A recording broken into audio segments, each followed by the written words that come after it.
Decide करते हैं कि वे मॉसडेल केव सिस्टम के अंदर जाएंगे और उनके केव के अंदर जाने के दो रीजन थे। पहला रीजन ये था कि वे उस केव को अपने दोस्तों के साथ एक्सप्लोर करना चाहते थे और दूसरा रीजन ये था कि वे केव की गहराई वाले हिस्से को क्लियर करना चाहते थे और उस अननोन हिस्से की मैपिंग करना चाहते थे। हालांकि ऐसा करना खतरे से खाली नहीं था, क्योंकि केविंग स्टैंडर्ड्स के मुताबिक वो हिस्सा कभी भी एक्सप्लोर नहीं किया गया था और साथ ही उस हिस्से तक जाने के लिए जो गुफा बनी हुई थी वो बहुत ज्यादा पतली थी, जो गीली तो थी ही, साथ ही उसमें नुकीले पत्थर भी मौजूद थे। लेकिन फिर भी उस ग्रुप के लीडर्स को अपनी काबिलियत पर भरोसा था कि वे अपने ग्रुप मेंबर्स को इस केव के अंदर बिना किसी नुकसान के लेकर भी जा सकते हैं और वापस भी ला सकते हैं। इस ग्रुप के लीडर थे डेव एडमसन और जियोफ बॉयरियन, जो एक दूसरे के खास दोस्त भी थे। इन दोनों ने मॉसडेल केव सिस्टम को पहले भी एक्सप्लोर कर रखा था और वो भी तब जब इस केव के बारे में कोई जानता भी नहीं था। इस केव के अंदर काफी कम ही हिस्सा ऐसा था जहाँ कोई सही से खड़ा भी हो सकता था। ये केव ऊपर से लेकर फार मैराथन चैम्बर तक बहुत ज्यादा टाइट थी। बीच बीच में नुकीले टर्न भी थे जो अक्सर केवर्स को जख्मी कर दिया करते थे। केव के अंदर का एनवायरनमेंट काफी गीला रहता था, जिस वजह से बीच बीच के हिस्से में कीचड़ और उनमें छुपे नुकीले पत्थर भी मिल जाया करते थे, जो केव के माहौल को क्लॉस्ट्रोफोबिक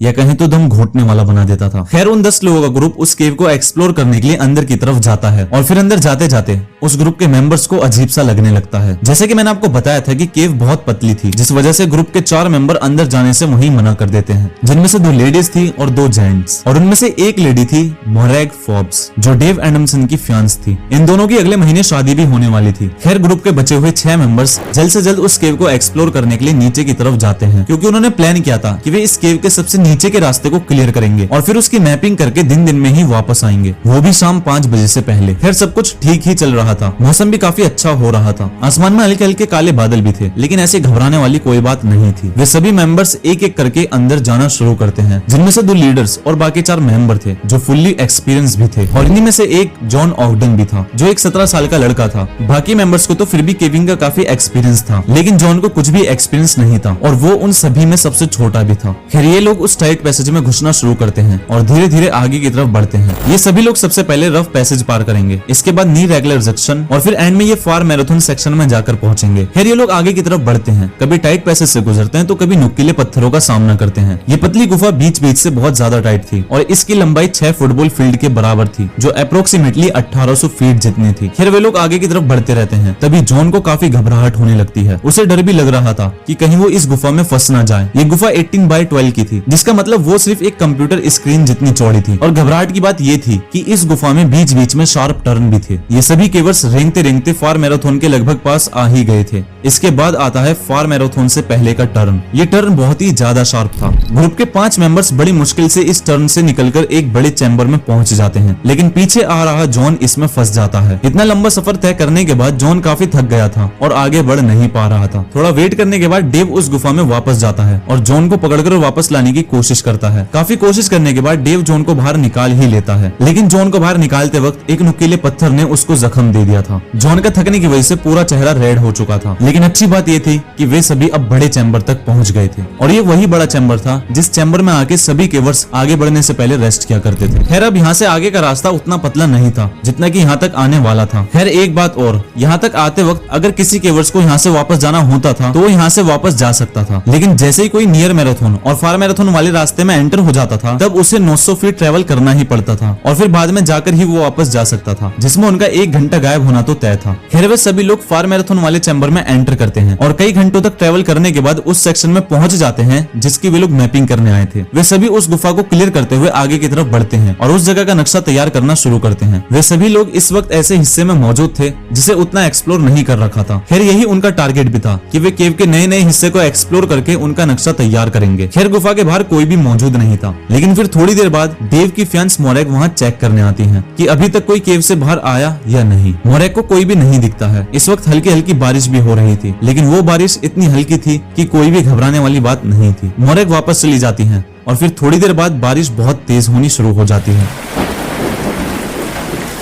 गुफा के अंदर वे सभी लोग रास्ता क्लियर करते हुए उस जगह से आगे की तरफ बढ़ रहे थे और वहाँ का नक्शा तैयार कर रहे थे और फिर इतने में ही डेव को पानी की आवाज सुनाई देने लगती है। थोड़ी देर बाद ही उस हिस्से तक पानी आना शुरू हो जाता है जहाँ वे लोग मौजूद थे। शुरू में तो वे इसे इग्नोर कर देते हैं, लेकिन फिर जैसे जैसे पानी का फ्लो तेज होता जा रहा था वे समझ रहे थे कि अगर वक्त रहते यहाँ से नहीं निकला गया तो उनकी जान भी जा सकती है, क्योंकि यहाँ से जाने का रास्ता बहुत ज्यादा लंबा था जिसमें उनके 3 घंटे तक लगने वाले थे। डेव सभी को तुरंत निकलने के लिए कहते हैं और जल्द से जल्द ऊपर की तरफ बड़े चैम्बर तक जाने के लिए बोलते हैं। वे लोग रेंगते रेंगते वापस जाने लगते हैं, लेकिन ऊपर से आता पानी और कीचड़ में छुपे हुए नुकीले पत्थर उन्हें काफी दिक्कत दे रहे थे। जैसे जैसे वक्त बीतता जा रहा था, पानी का फ्लो और तेज होता जा रहा था। बारिश की वजह से इतने में ही मोरेक भी तुरंत मोस्टेल केव के पास आती हैं और आने के बाद वे जो नजारा देखती हैं उसे देखकर बहुत हैरान हो जाती हैं। बारिश इतनी ज्यादा तेज हो रही थी कि केव के पास एक पूरा तालाब बनकर तैयार हो चुका था, जिसका पानी किसी भी वक्त केव के अंदर घुस सकता था। मोरेक बहुत ज्यादा घबरा जाती हैं और तुरंत 4 किलोमीटर भागते भागते हेल्प लेने चली जाती हैं। वे 6 केवर्स भी पूरी कोशिश कर रहे थे कि वे जल्द से जल्द उस गुफा से निकलकर अगले बड़े चैम्बर तक पहुंच जाएं, क्योंकि धीरे धीरे वाटर लेवल बढ़ता जा रहा था और पानी के फ्लो में भी तेजी आ रही थी। खैर कोशिश करते करते वे लोग बड़े चैम्बर तक पहुंच जाते हैं। यहाँ जॉन बहुत घबराने लगता है और यहाँ से आगे जाने के लिए मना करने लगता है। अब जाहिर सी बात है कि वो एक 17 साल का लड़का था और ऐसी सिचुएशन देखकर उसका घबराना भी लाजमी था। लेकिन टीम लीडर डेव उन सभी मेंबर्स को मोटिवेट करते हैं और उन सभी को ये समझाते हैं कि कोशिश करते रहो।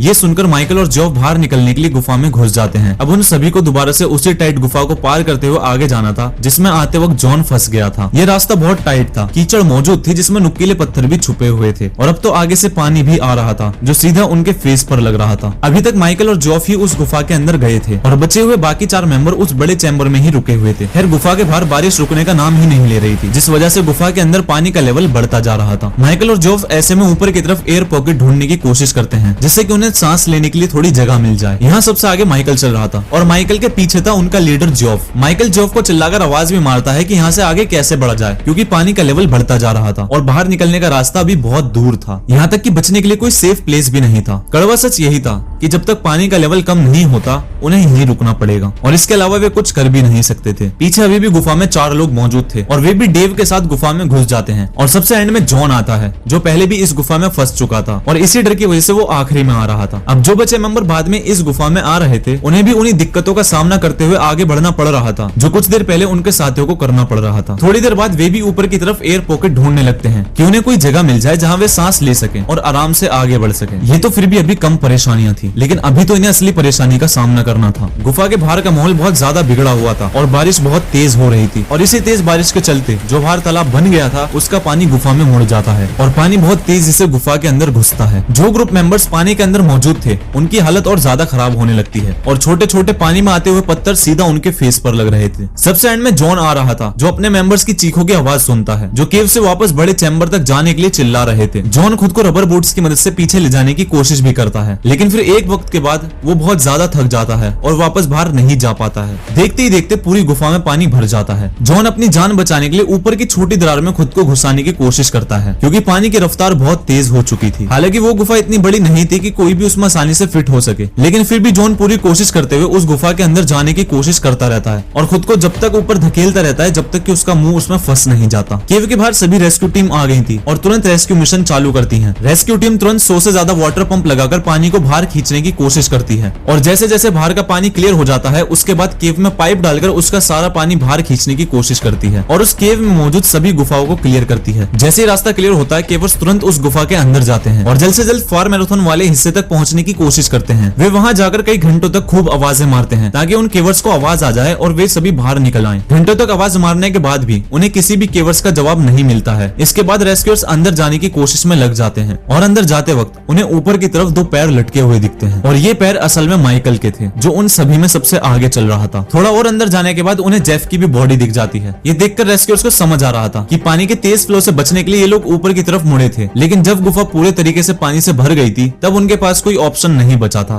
5 मेंबर्स की तो बॉडी फिर भी मिल जाती है, लेकिन जॉन की बॉडी तब भी नहीं मिलती। रेस्क्यू मिशन को और 2 दिन तक चलाया जाता है ताकि जॉन की बॉडी मिल जाए और फिर तीसरे दिन एक रेस्क्यू मेंबर की नजर गुफा में मौजूद ऊपर दरार की तरफ जाती है जहां जॉन ने खुद को बुरी तरीके से फंसा रखा था। जॉन ने खुद को तब तक ऊपर ढकेला था जब तक कि वो उस गुफा में फंस नहीं गया। खैर रेस्क्यू मेंबर काफी कोशिश करते हैं कि वे जॉन ऑगडन की बॉडी को वहां से निकाल लें, लेकिन काफी कोशिश करने के बाद भी वे वहां से नहीं निकाल पाते। इस हादसे में उन सभी की डेथ हो चुकी थी और उनकी बॉडी को वहीं रहने दिया जाता है और इस केव को उनकी कब्र के रूप में छोड़ दिया जाता है। इन सभी 6 लोग की फैमिली एक ट्रॉमा के अंदर पहुंच चुकी थी जिससे निकलना वाकई में काफी मुश्किल था। डेव एडमसन के फैंस के लिए भी ये एक ट्रॉमा से कम नहीं था, जिनकी अगले महीने शादी होने वाली थी लेकिन अब वे नहीं रहे थे। बाद में जाकर इस इंसिडेंट के ऊपर एक किताब भी लिखी गई थी जो आगे चल के काफी फेमस भी हुई।